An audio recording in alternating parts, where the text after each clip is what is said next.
The Baltimore Ravens officially make their first outside free agent signing of the 2023 offseason with Nelson Agholor. We talk about the move, talk about the state of the Ravens wide receiver room. We'll also look a little bit into Lamar Jackson, what his situation could have an impact on this offseason, and a lot more coming here on this live edition of Locked On Ravens. You are Locked On Ravens, your daily Baltimore Ravens podcast, part of the Locked On Podcast Network. Your team every day.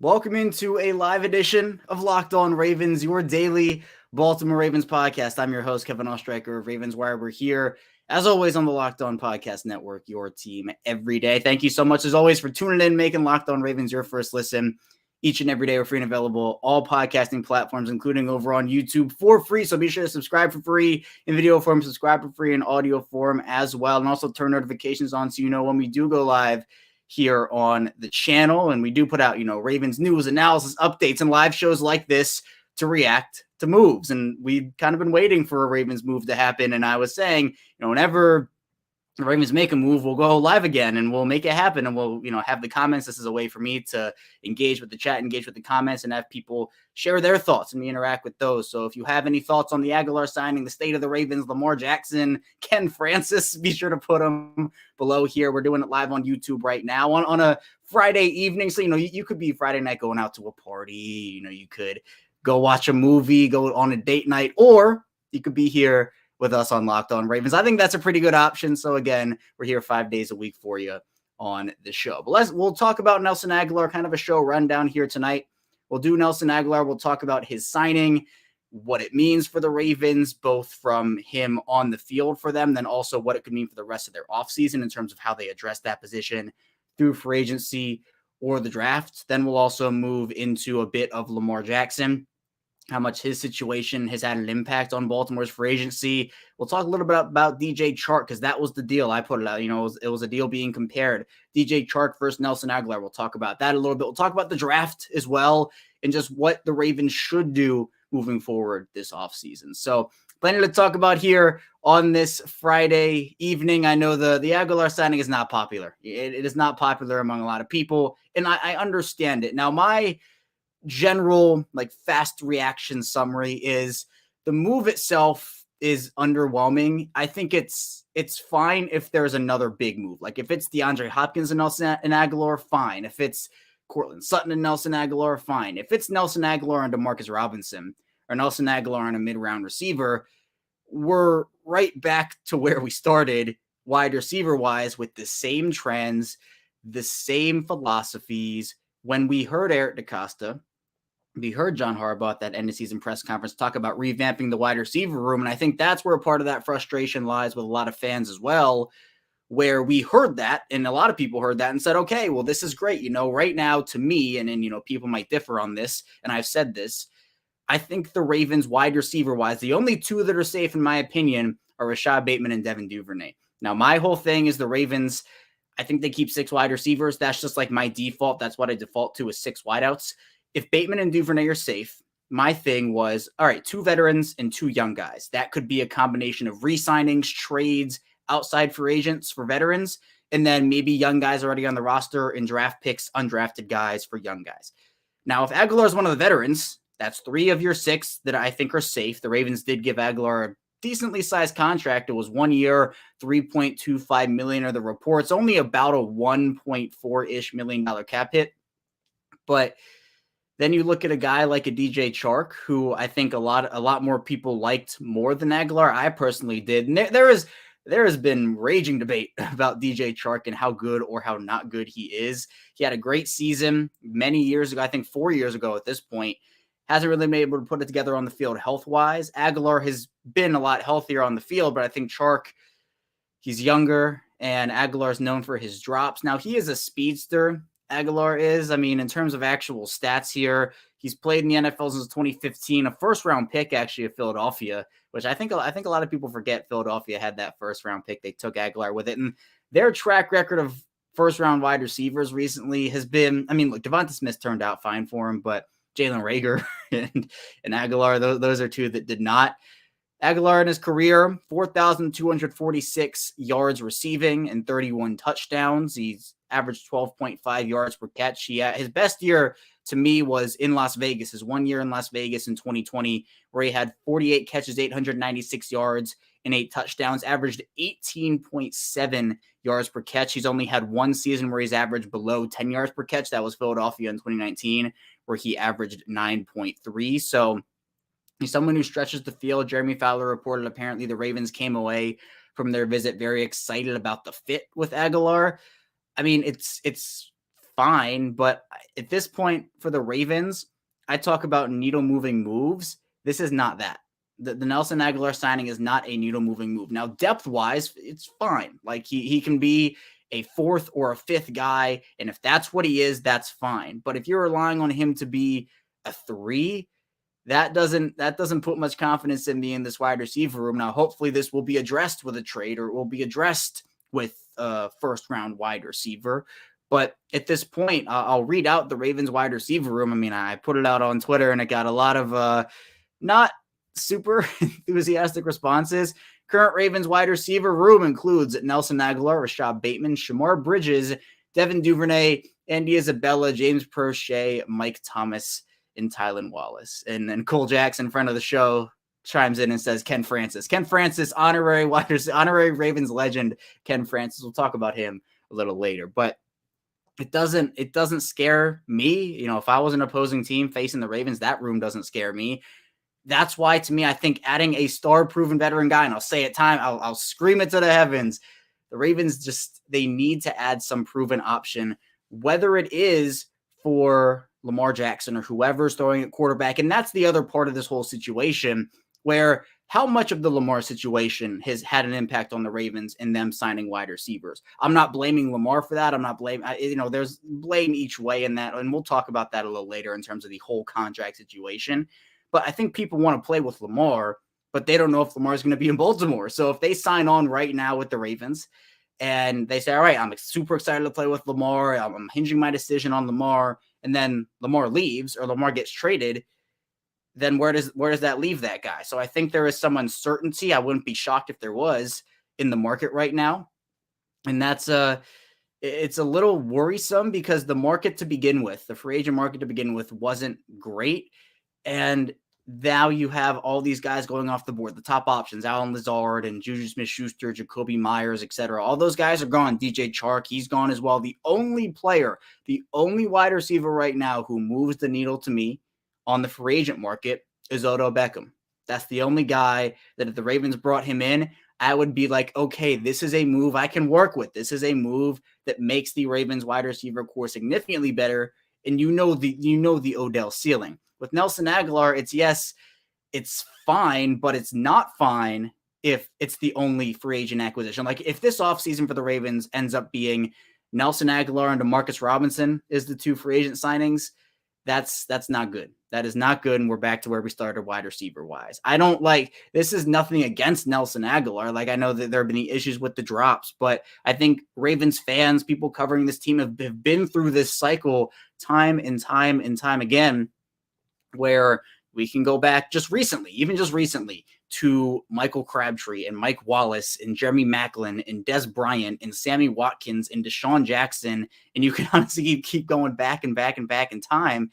The Ravens have only really had, there were a couple very early wide receivers, but the best 3 wide receivers in history of this team have all come from outside acquisitions. Steve Smith, Anquan Bolden, Derek Mason. You can order those guys any way you want to, any which way. But this is where the Ravens now have a wide receiver room. You're committing already. The Ravens before this move had about $7-8 million in cap space. You're committing 3.5 or 3.25 of that to the Ravens cap space, where now you're looking, all right, maybe it's like $4 million at this point, but now you have to create more room. I think there are going to be more restructures on the way, maybe a couple cuts here and there, but part of this also has to do with the fact that Agholor is someone who, again, he's not a young option at the position. He is 29. He'll be 30 by the time the season starts. And it's, again, that trend of the Ravens signing these veteran wide receivers. And Agholor hasn't had the career that a guy like a Sammy Watkins had up to this point with the Ravens, Jeremy Maclin, a Michael Crabtree. Agholor is, I guess, proven, but it's not like this move that's going to take you over the top. Nelson Agholor is not going to be the reason you win a Super Bowl. He can make some plays for you. I'm not saying he can't. Like, he can be a guy that is a speed guy, breaks over the top of the defense, opens up the middle of the field for whoever's throwing the ball, for Mark Andrews, etc. But to me, my big thing is those needle moving moves. And for the Ravens, this move is not that. So hopefully there's something else in the works wide receiver wise. Again, the way the trade market has been this year, DeAndre Hopkins, I don't think, and I know the whole rumors have been the asking price of a second round pick, which the Ravens don't have. I don't think DeAndre Hopkins is going for a second round pick. I think the Cardinals, if they got a third round offer, they would take it. So if the Ravens, let's say, gave the Cardinals their third for DeAndre Hopkins, they make the money work somehow. The reports and the rumors and everything say that Hopkins is open to a team-friendly deal. If he's moved, that to me is a needle-moving move. And alongside Agholor, I think that's fine. But Agholor on his own, it's not a flashy move. It's not one that moves the needle. And that, to a lot of people, is really concerning. So, you have Rube in the chat here saying, I agree, they've got to make another move. Remaining wide receiver free agents is underwhelming. And that's what I'm saying. I mean, we'll look at Walter Football quickly, who has a handy dandy list of free agent wide receivers and everybody who's signed right now, outside of Odell. So Odell's still there right now. The other guys you have are Richie James, DeMarcus Robinson, Jarvis Landry, DeAndre Carter, Chris Moore, Ravens legend Chris Moore, Marvin Jones, Kenny Golladay, Julio Jones, Sammy Watkins, T.Y. Hilton, Robbie Anderson, Rashad Perriman, Laquan Treadwell, Randall Cobb. Those aren't guys that move needles. So the Ravens need depth. I'm not saying that the only moves they can make are needle moving moves, only big moves. They have to make moves along the margins. They have to make depth moves here and there, but they have to make the big moves too. Like, it has to be a combination, a well-balanced effort of both right now. So I think for what the Ravens have, their wide receiver room is not, it's not getting anybody we're playing the Ravens and their wide receivers. I think Rashad Bateman can be great. I think he can. I think Devin Duvernay has a really solid potential. But at the same time, right now you're looking at a team that still has a weakness at wide receiver and still has a weakness at corner. And coming up, we'll talk about Lamar Jackson a little bit and how much of an impact the whole situation's had on the Ravens and their free agent market. We'll talk about all of the craziness that happened yesterday in that about hour for the Ravens and a lot more. So be sure to stay tuned here. Still a lot to talk about on Locked On Ravens. But first, this episode is brought to you by Built Bar, and the Built March Madness bracket is here, and we know you have a favorite bar or puff, and now's your time to make it count. Go to BuiltMarchMadness.com to vote for your favorites. For me, I'll be voting for the Brownie Batter Puff, and if you want the Ravens to win, then you have to be voting for that bar to support your team and support your bar or puff. And when you vote for your favorite bar or puff, you'll be entered into a drawing where 50 Locked On listeners will get a free box of Built. Not only that, but one Locked On fan will win a 12-month subscription to Built to have Built's best bars or puffs delivered monthly straight to your door. You got to try Built. Built, the best protein bar ever. Seriously, they're so amazing you won't think they're good for you. What makes Built bars and puffs so good? Well, for starters, they're all high in protein, low in sugar, and covered in 100% real chocolate. That's right, real chocolate. And for Built Bar, run to BuiltMarchMadness.com right now to vote for your favorite bar or puff and pick up a box while you're there. You can vote every day in March, so hop in and support your pick. We're back here, our second segment, Locked On Ravens, live here on this Friday evening. Thank you for hanging out with me here. I'm still Kevin Ostreicher, and be sure to subscribe on YouTube for free. Subscribe in audio form for free. If you like listening in video form, we have it for you. You can see my face and my background. We're all beach themed here on Locked On Ravens, but also in audio form. You can listen to Apple Podcasts, Google Podcasts, Spotify, on your way to work, on your way from work, 5 days a week. Well, this week we're 6 because we're doing this live show here today. Monday through Friday in the morning it comes out. So be sure to turn notifications on so you know when our latest episodes come out. We're here live talking Nelson Agholor as the Ravens signed their first free agent. And big news, but wasn't the big name that a lot of people were looking for in Agholor. So let's look at the comments a little bit. One of the great things of being live is I can interact here with the chat Alyssa saying Agholor is a Florida man too. Coincidence? Is he from Florida? I don't know. It says I don't know where he's from, but he was born on May 24th. So for those who are into astrology, take that as you will, and you can judge his character on that if you're into astrology. But yeah, I don't know. Agholor is someone who doesn't move a needle. Tanya in the chat saying, what a disappointment. We were supposed to be getting a threat of Carson Bateman. This has nothing to do with Lamar. The Panthers got DJ Chark with no quarterback. This can't be it. Lamar will not be excited about coming back to this. Ravens do better for your quarterback. And this has been the conversation. And I know Tanya's been a big proponent of this over the course of the past couple of years, myself too, and a lot of other people, where the Ravens have not gotten Lamar help. You know, they've drafted Marquise Brown. They've drafted Rashad Bateman. I'm not saying they haven't invested in the draft, but I'm talking about veteran proven help. Where, sure, Marquise Brown turned into, I think, a very solid NFL wide receiver. I think Rashad Bateman has shown those flashes and is going to do the same. But we've seen what other teams have done for their quarterbacks. We've seen what the Eagles got Jalen Hurts and A.J. Brown. We've seen what the Bills got Josh Allen and Stephon Diggs, what the Cardinals got Kyler Murray and DeAndre Hopkins and Marquise Brown. At this point, Nelson Agholor is not moving people, especially with the way that the Ravens have operated the position over the years. And essentially, I'm not saying the Ravens promised change, but they were very adamant in their end of season press conference with John Harbaugh and Eric DeCosta that they were going to make that big move. So hopefully what this is, and this is the positive spin. This to me, hopefully, is the depth move where you bring him in. This is the Marcus Robinson replacement. Let's call it that for now. If that is the case and the Ravens bring in DeAndre Hopkins, I'm totally fine with that. If it's DeAndre Hopkins, that's cool. If it's Cortland Sutton, Jerry Jeudy, Mike Evans, that's cool.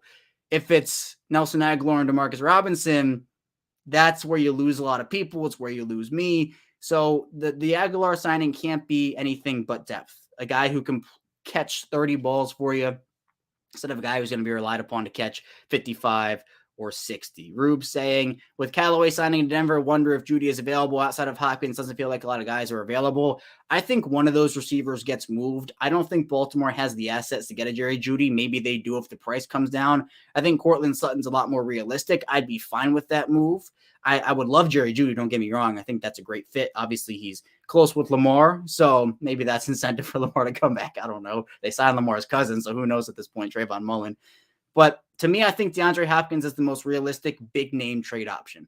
You know, a lot of these teams are not willing or reluctant to part with some of these huge name wide receivers who are younger, right? Jerry Jeudy being on the market right now, A.J. Brown being on the market last offseason, Stephon Diggs, et cetera. That doesn't happen a ton. It's happened over the past couple of years a little bit.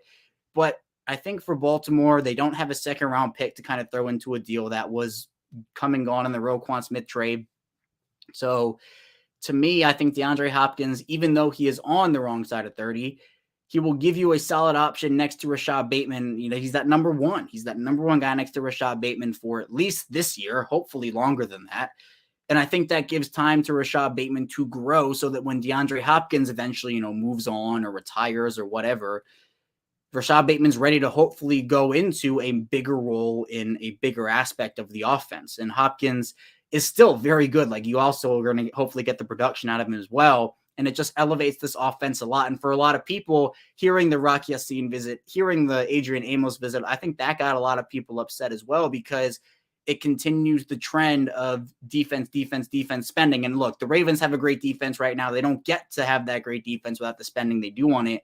But people want to see that money kind of funneled a bit more into the offensive side of the ball, specifically wide receiver, where, you have the Ronnie Stanley extension, you have the Mark Andrews extension. If Lamar has his extension, that's going to be a lot of money in the offense. But to get him a proven number one, that for a lot of people, that to me, I think is big. So a Jerry Jeudy or a Cortland Sutton or a DeAndre Hopkins. I don't think Mike Evans is getting moved. Personally, it'd be a great fit, but I don't think he's getting moved. That to me is where the Ravens have to splash. They have to splash there.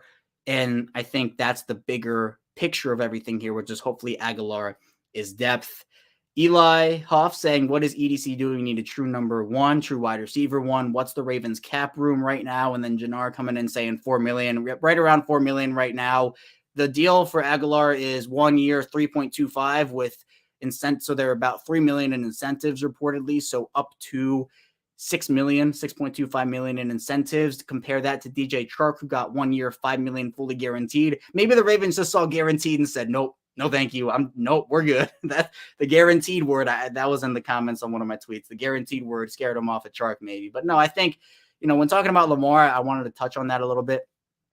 There is an aspect where, again, players want to play with Lamar. I don't think that's an issue, but who's throwing the ball to him in Baltimore right now? There's uncertainty surrounding Lamar. So do receivers want to come to Baltimore at this point? Are they jumping right now to say, oh yeah, we're going to sign with Baltimore and then have Tyler Huntley throw the ball to us next year when we were hoping for Lamar Jackson? I think free agents are waiting to see what happens. And this is what I was talking about with both Calais Campbell and Justin Houston, where Campbell, year 16, final year. Well, this probably is his final year. No one knows for certain, but probably. If he's looking for a Super Bowl, we know he's super competitive, wants to win a Super Bowl. He deserves it 100%. Is that opportunity, is the best opportunity for Calais Campbell to win a Super Bowl in Baltimore with Lamar Jackson or without Lamar Jackson or somewhere else? I think with Lamar Jackson, great opportunity to win a Super Bowl if the Ravens can hit on those needs and not just sign Nelson Agholor and that's it.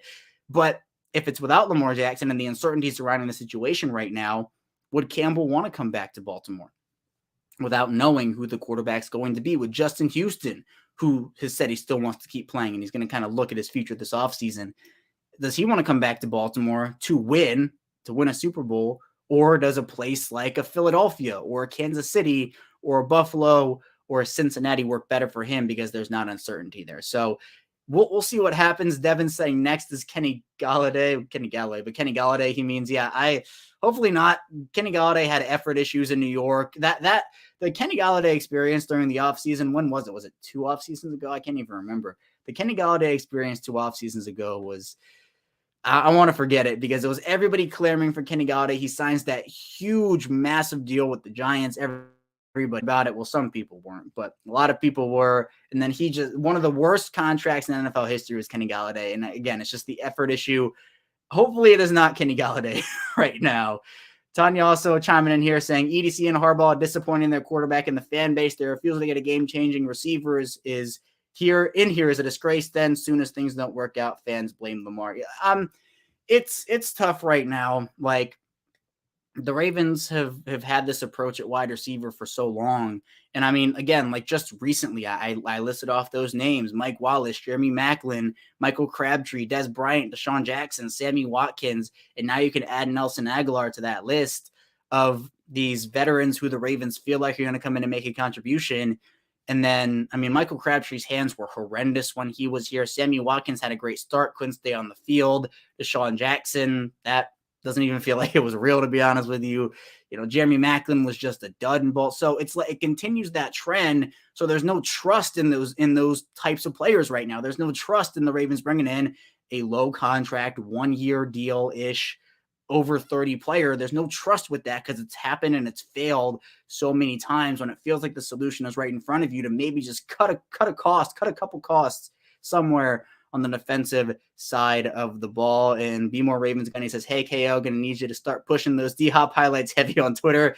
It'll be the catalyst that brings me to the Ravens. Maybe I'll put in a couple DeAndre Hopkins highlights. Actually, I dropped my phone off a balcony a couple months ago, and it's hard for me to tweet videos, so I have to like navigate through the screen to figure out like what video is what and kind of type on it. So I'll have to navigate through the broken screen to figure that out. I'm gonna get it fixed soon though, so don't worry about that. But it's interesting. Tanya also, this will be the point we head into our final break with because I think it's a good one.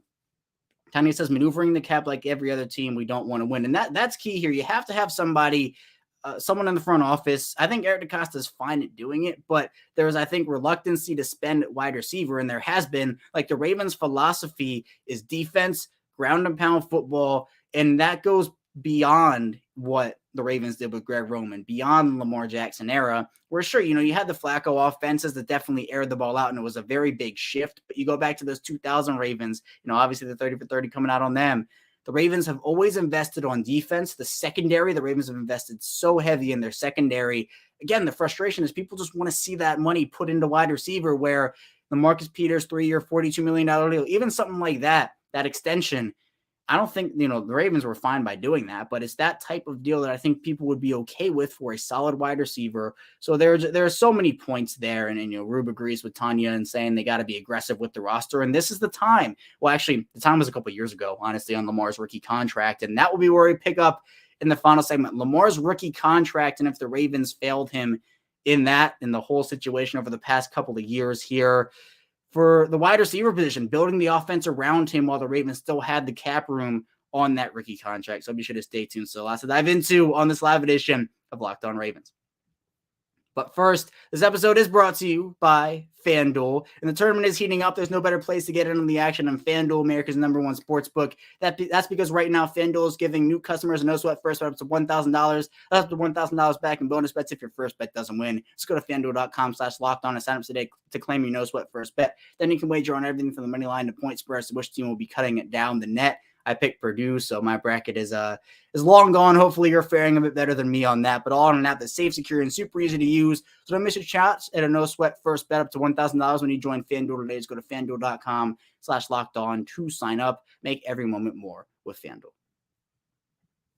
We're back, rounding out Locked On Ravens live here on Friday night. Kevin Oestreicher live with you still on the YouTube channel. And again, after the show is over, it will be uploaded in audio form, so you can listen there if you want to. And we also will have this, it'll be replayable on YouTube. Be sure to subscribe here on the channel, like the video as well. Also subscribe for free anywhere you get your audio podcast too. Again, 5 days per week, Monday through Friday. I've been doing this 950 episodes. My today's episode, this morning's episode was 950 for me. So coming up on 1,000, which is great. I started this August of 2019, which is the year Marquise Brown was drafted. Now Marquise Brown is no longer in Baltimore, and the Ravens signed Nelson Agholor. That's why we're talking about this here today and looking at what the Ravens have done over the course of this weekend and hopefully what they can do over the course of the remainder of the weekend so far. So let's get back into chat a little bit here. And, we'll talk here. Majin Bull 17, signing another team's wide receiver 4/5 leftovers who get cut like a Corey Davis or Jarvis Landry won't move the needle. Will just be PR. We need a proven one or high end too. I mean, I agree. I think that it's fine to sign a couple of those guys. Well, I'll say it's fine to sign one of those guys if something else comes after it, which is, again, like a Hopkins or Sutton or Judy. Like, that's the move the Ravens need.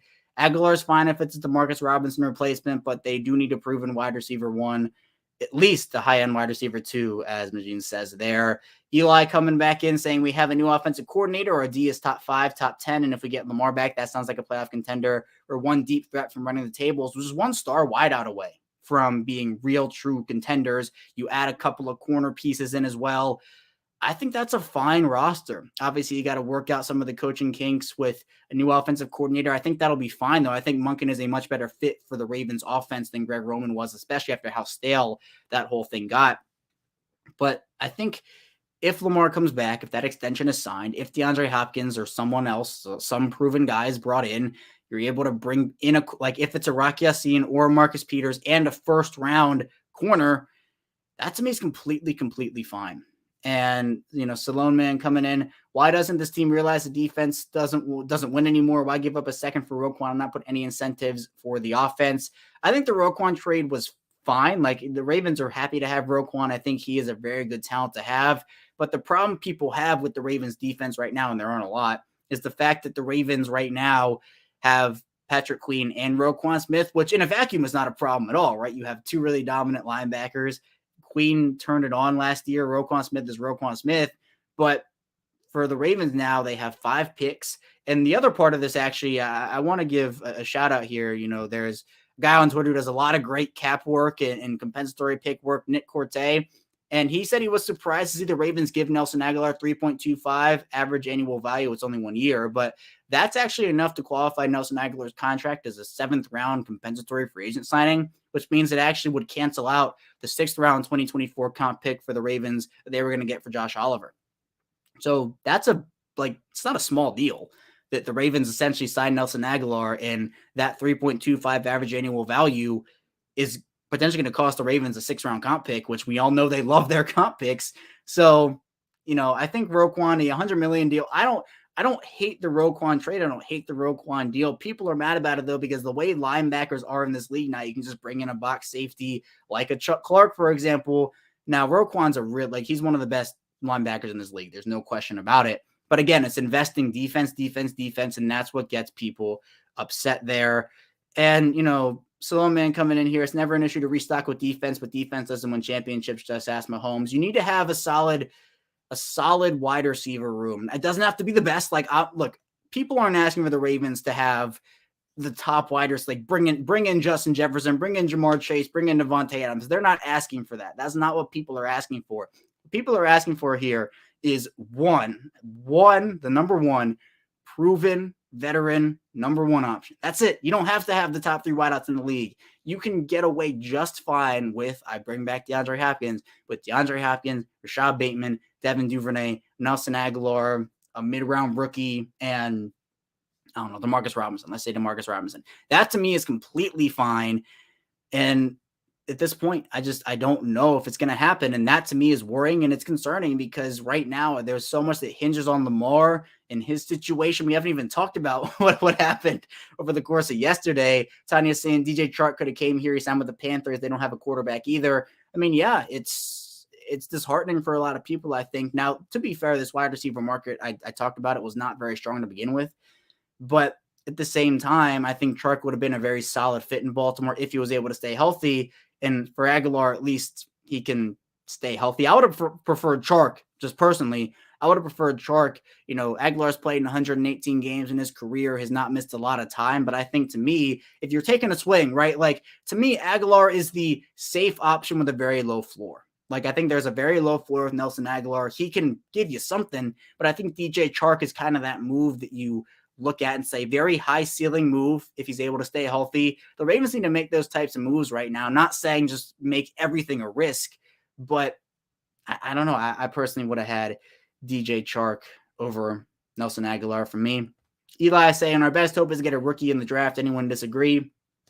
At this point, maybe so. I mean, again, Odell's the only free agent left on the market that moves a needle for me. So unless there's a trade coming or Odell coming to Baltimore, maybe it is Jackson Smith-Njigba or Jordan Addison or Quentin Johnson. I think Quentin Johnson's very intriguing. I know people are either all in on him or all out. I don't think there's a very middle ground with him.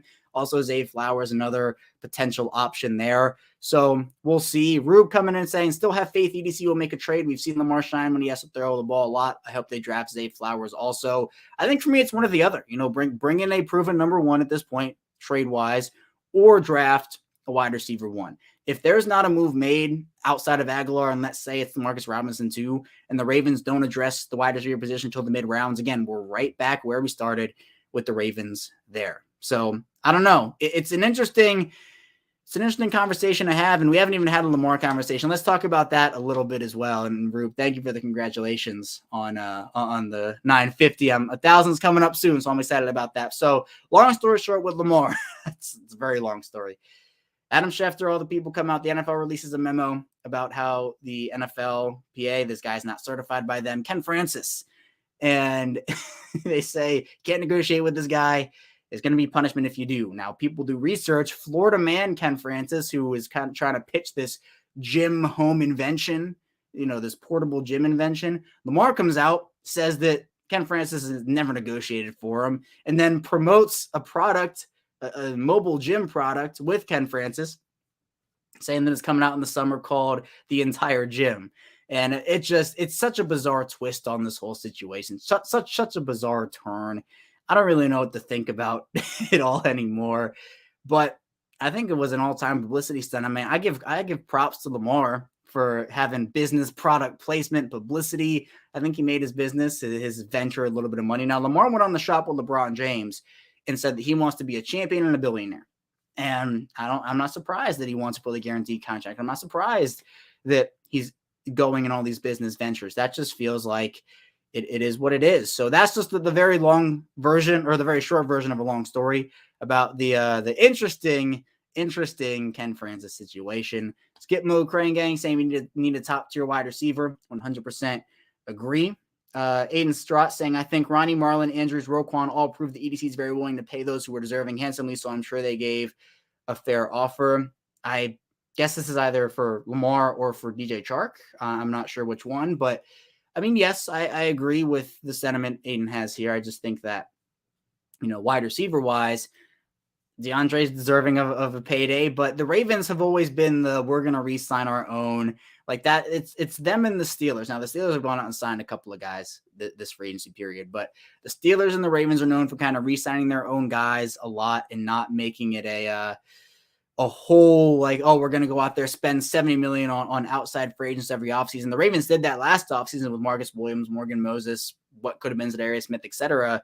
But then you look at these deals the Ravens give out. The Ravens love those 4-year, $25 million, 3-year, $16 million contracts they give out to their own guys.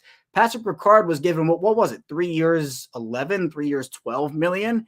And we don't know how his fit's going to be in this offense with Todd Monken right now. You know, they gave Tavon Young a deal like that. They gave Chuck Clark a deal like that. Nick Boyle a deal like that. If Lamar gets signed to an extension, those deals aren't going to be as popular for the Ravens because they're just not going to be able to give them out because Lamar's going to have such a high cap hit. Now, the Ravens can navigate the Jackson situation by making his first year cap hit low, as I talked about, because while you have the big contracts right now, the highest cap hits for the Ravens, not named Lamar in that franchise tag, it's Mark Andrews, it's Ronnie Stanley, and it's Marlon Humphrey. As those contracts expire, you can have Lamar, Roquan Smith, and Marcus Williams slot into those 3 highest paid slots, and you can continue to do it that way. Now, for Roquan Smith, he's signed that $100 million contract. His first year cap hit, I think, is $9 million. Marcus Williams making, I believe, $7 million, or he's not making, but the cap hit is $7 million for this offseason for the Ravens to maneuver that. So it's interesting. We're going to see how the whole situation plays out. Skip Mo Krangang saying is a third wide receiver for Cincinnati available. And I would probably guess not, and if he was, I don't think Cincinnati would make a trade with the Ravens, a division rival. I mean, Tyler Boyd's great, but again, he's not a number one. I think that it would be better than what the Ravens have done in recent years in terms of veterans, but I think that, you know, people would rather have a T. Higgins as opposed to a Tyler Boyd there. Brendan G coming in saying, I feel like we overpaid for Agholor. I would have preferred Chark as well. I don't know if it's necessarily in overpay. Well, I'll say that I would rather had him on like a 1-year, $2.5 million deal. That's what I'll say. To have it go up to $6 million in incentives, 3.25. I don't know. Aguilar's still productive, but he's not like uber productive. He's not someone that is going to come in and make a huge, like, yeah, the Ravens are winning a Super Bowl with Nelson Agholor difference. And that to me is concerning because I think his depth, fine if it's with DeAndre Hopkins. If not, then we're back to where we started once again with the Ravens. And we'll round out with Eli here. It says, my final thoughts, ZDC has to hit in the draft this year, and the Ravens must get LJ happy again.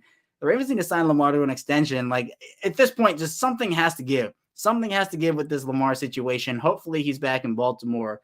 But at the same time, his situation and the way the offseason has gone has hindered the Ravens in getting guys under contract. And again, we'll see what happens, but it hasn't been a normal offseason.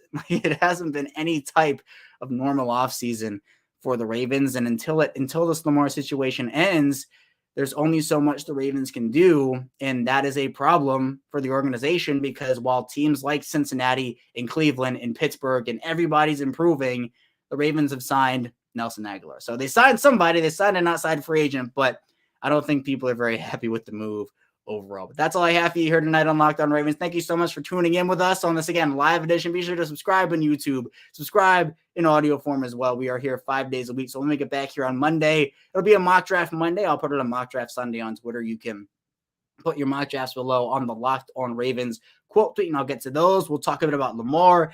His situation is going to be Lamar until we figure it out. We'll talk Jerry Jeudy, we'll talk Cortland Sutton, and a lot more. So again, be sure to subscribe and follow along here. Thank you for all the support, and I'll see you right back here on Monday.